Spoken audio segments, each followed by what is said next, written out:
আল্লাহর ওলিরা যে কাজ করেন সেটা মানুষের কল্যাণে করেন, সেটা মাযহাবের কল্যাণে করেন, সেটা দেশের কল্যাণে করেন। এই যাবৎকালের যত ওলি আল্লাহ দুনিয়াতে এসেছেন, কোন ওলি আল্লাহ কারো কোনো ক্ষতি করে, ক্ষতি করার জন্য আসেন নাই, তারা তো মানুষের সেবায় এসেছেন। খায়রুকুম মান ইয়ানফাউন নাসা। আজকে অনেক অ্যাওয়ার্ড দেওয়া হয়, বিজনেস অ্যাওয়ার্ড দেওয়া হয়, শিক্ষকতার অ্যাওয়ার্ড দেওয়া হয়, অনেক কিছু। শ্রেষ্ঠ মানুষ, শ্রেষ্ঠ শিক্ষক, শ্রেষ্ঠ শ্রেণীর শিক্ষক, শ্রেষ্ঠ ব্যবসায়ী, শ্রেষ্ঠ কবি, শ্রেষ্ঠ সাহিত্যিক। আমার নবী বলেন যত প্রকারের শ্রেষ্ঠ আছে সব শ্রেষ্ঠদের মধ্যে শ্রেষ্ঠ হচ্ছে ওই শ্রেষ্ঠ খায়রুন নাস, মানুষের মধ্যে শ্রেষ্ঠ মানুষ হলো মান ইয়ানফাউন নাসা, যে অপর মানুষের কল্যাণ করে। জোরে বলেন সুবহানাল্লাহ। এই হলো হাদিস শরীফ। যত প্রকারের শ্রেষ্ঠ থাকতে পারে সবচাইতে শ্রেষ্ঠ হলো যে মানুষের উপকার করে। আল্লাহর ওলিরা সেটাই আমাদেরকে শিক্ষা দিয়েছেন, আল্লাহর ওলিরা সেটা শিক্ষা দেওয়ার জন্য এসেছেন। তো খাজা গরিব নওয়াজ মূলত আসলেন ইসলাম প্রচারের জন্য। আর ইসলাম হচ্ছে মানবতার ধর্ম, ইসলাম হচ্ছে কল্যাণের ধর্ম। ইসলাম কখনো কারো উপর আক্রমণ সমর্থন করে না, ইসলাম কখনো কারো উপর জুলুম নির্যাতন সহ্য করে না। এই জন্য আমার নবীজি বলেছেন আল মুসলিমু মান সালিমাল মুসলিমুনা মিন লিসানিহি ওয়া ইয়াদিহি। প্রকৃত মুসলমান হচ্ছে সেই ব্যক্তি যার হাত থেকে, যার জবান থেকে অপর মুসলমান হেফাজত থাকে।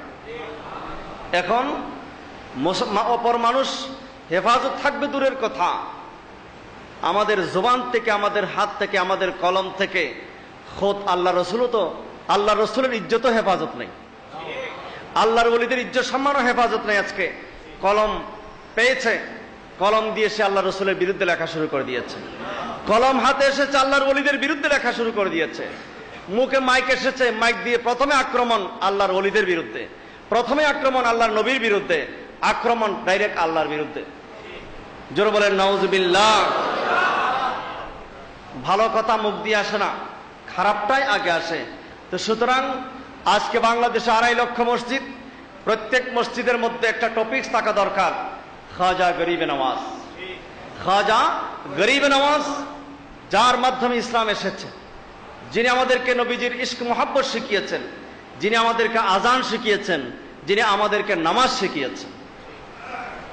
গরিবে নওয়াজ যেভাবে আজান শিখিয়েছেন, গরিবে নওয়াজ যেভাবে নামাজ শিখিয়েছেন, গরিবে নওয়াজ যেভাবে কালমা শিখিয়েছেন, গরিবে নওয়াজ যেভাবে আদর্শ শিখিয়েছেন, এখন 1000 বছর পরে এসে নতুন নতুন কিছু মৌলভী সাহেব বের হয়েছে যে গরিবে নওয়াজ যেটা বলেছেন সেটা ঠিক না, ইমাম আবু হানিফা যেটা বলেছেন সেটা ঠিক না।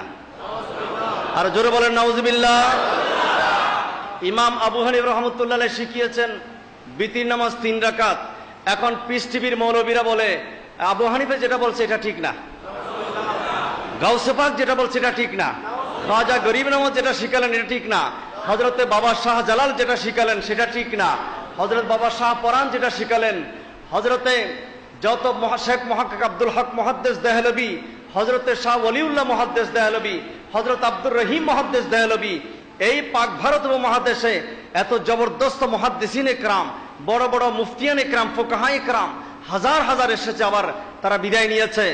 এত 1000 বছর যাবত ভারতবর্ষের মধ্যে এতগুলো ওলামা ইকরাম, এত আউলিয়া ইকরাম যেই মাযহাব চর্চা করে আসলেন, যেই নামাজ চর্চা করে আসলেন, যে রোজা চর্চা করে আসলেন, যে আজান চর্চা করে আসলেন, এখন সবগুলো নাকি ভুল। আর জোরে বলেন নাউজুবিল্লাহ।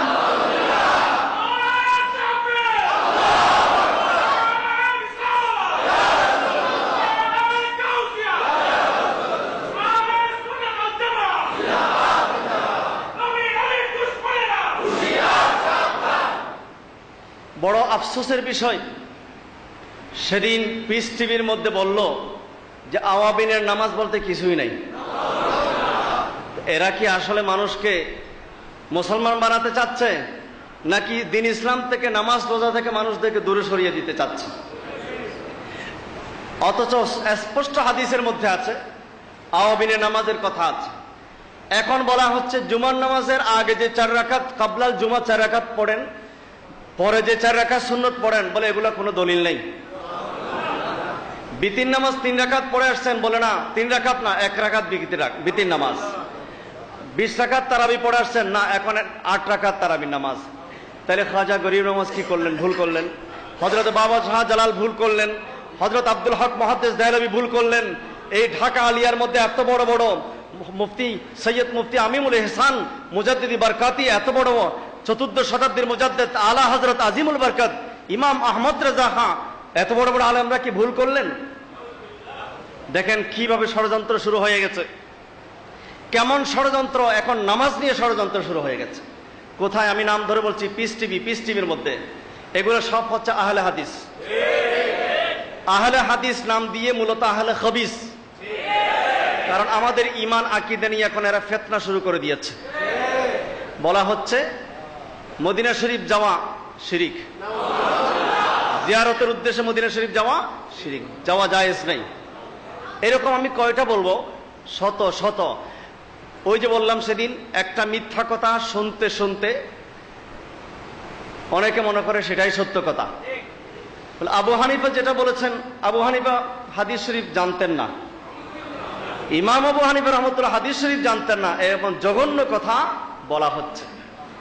আবার কিছু কিছু সেখান থেকে আহলে হাদিসের মৌলবীরা, তাদের অনেক টাকা, কুয়েত থেকে টাকা আসে, কাতার থেকে টাকা আসে। আবার কেউ কেউ বলে, আমি জানি না, শুনেছি ইসরায়েল থেকে তাদেরকে টাকা দেওয়া হয়। আল্লাহু আলামু, হতে পারে এই মুসলমানদেরকে বিভ্রান্ত করার জন্য। ইহুদিরা সরাসরি এসে বললে যে তোমরা বিতির নামাজ 3 রাকাত পড়িও না, কোন মুসলমান মানবে?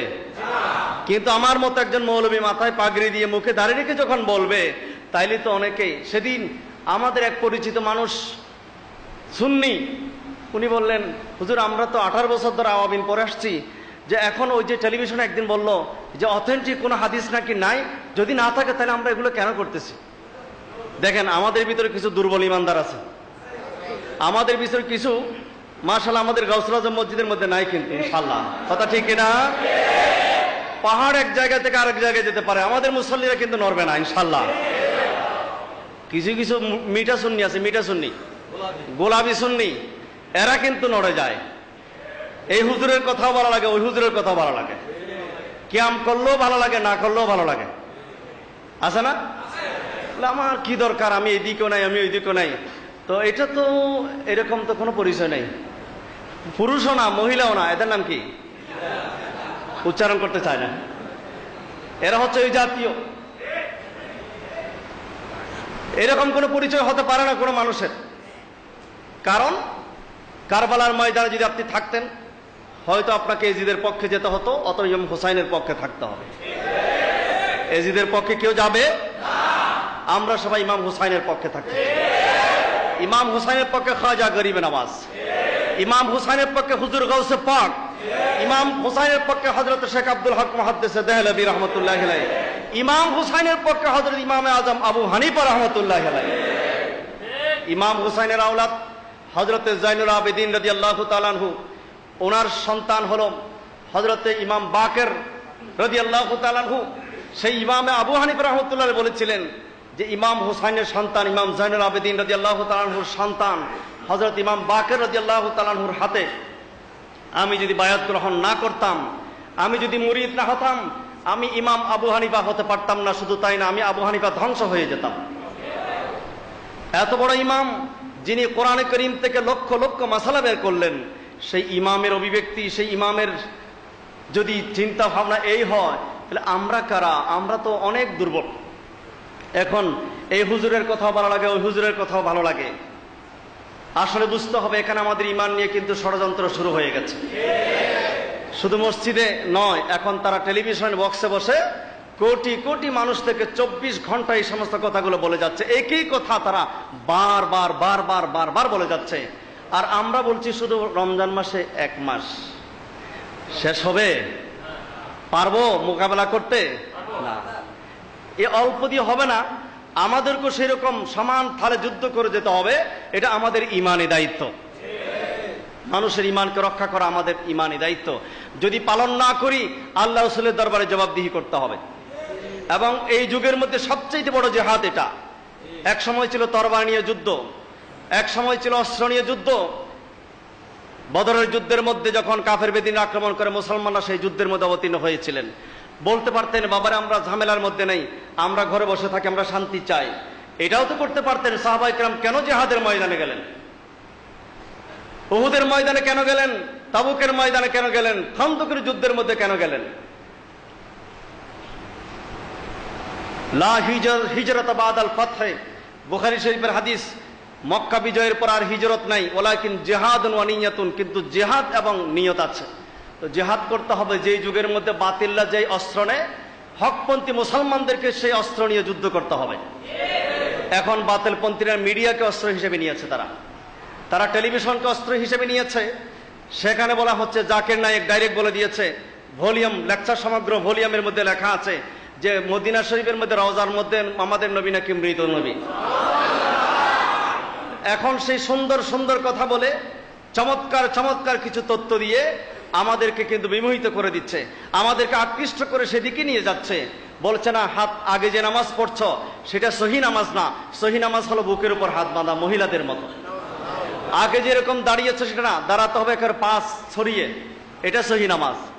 এখন এই 1000 বছর ধরে যে নামাজ চর্চা করে আসলাম, এগুলো সবগুলো বোকা, সবগুলো ভুয়া, সব বোকাস হয়ে গেল। এখন জাকির নায়েকেরটা সবকিছু ঠিক। কি করব? কিছু দায়িত্ব আছে তো? দায়িত্ব আছে কি নাই? জোরে বলেন, দায়িত্ব আছে কি নাই? এই সমস্ত গোলাম আহমদ কাদিয়ানীরা যখন তাদের ভ্রান্ত আকীদা প্রচারের জন্য তৎপর হলো, তখন পৃথিবীর মুসলমানরা সোচ্চার হয়ে তাদেরকে দমন করেছে। মুতাজিলা যখন সোচ্চার হয়েছে, তাদেরকে দমন করার জন্য মুসলমানদের দায়িত্ব ছিল। জবরিয়া, কদরিয়া, মুতাজিলা 72 জাহান্নামী ফেরকা ইসলামের নামে যখন গজিয়ে ওঠে, তখন সত্যিকার যারা মুসলমান, সুন্নি মুসলমান, তাদের একটা দায়িত্ব এসে যায়। এই যুগের মধ্যে এই আহলে হাদিস ফিতনা যখন মাথাছাড়া দিয়ে উঠলো, এখন সুন্নি মুসলমানদের দায়িত্ব হলো তাদেরকে দমন করা। যেভাবে রিদ্দার যুদ্ধ করে হযরত আবু বকর সিদ্দিক রাদিয়াল্লাহু তাআলা ভণ্ড নবীদের বিরুদ্ধে যুদ্ধ করেছিলেন, যাকাত অস্বীকারীদের বিরুদ্ধে যুদ্ধ করেছেন হযরত আবু বকর সিদ্দিক, তাদেরকে দমন করেছেন। তবে হ্যাঁ, হতাশ হওয়ার কোনো কারণ নেই। এই সমস্ত বাতিল ফেরকারা হুট করে উঠে আবার ধপ করে নেমে যায়, হতাশ হওয়ার কোনো কারণ নেই।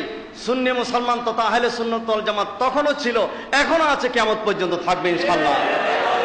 আমরা হতাশ হওয়ার কোনো কারণ নেই। তবে যথাসময়ে তাদের দাঁত ভাঙা জবাব দিতে হবে। তারা যেই পন্থায় শুরু করেছে, আমরাও ইনশাআল্লাহ সেই পন্থায় শুরু করব। সেদিন বেশি দূরে নয়, তাদের দাঁত ভাঙা জবাব ইনশাআল্লাহ আমরা দেব। আমরা শুরু করবো গাউসুল আজম মসজিদ থেকে ইনশাআল্লাহ, এবং এখান থেকে ছড়িয়ে পড়বে সারা বাংলাদেশে। আর পাশাপাশি কে কি করছে না করছে সেই হিসাব নিকাশের আমার দরকার নাই। আমি কি করছি আমাকে সেই হিসাব করতে হবে, আপনি কি করছেন আপনাকে সেই হিসাব করতে হবে।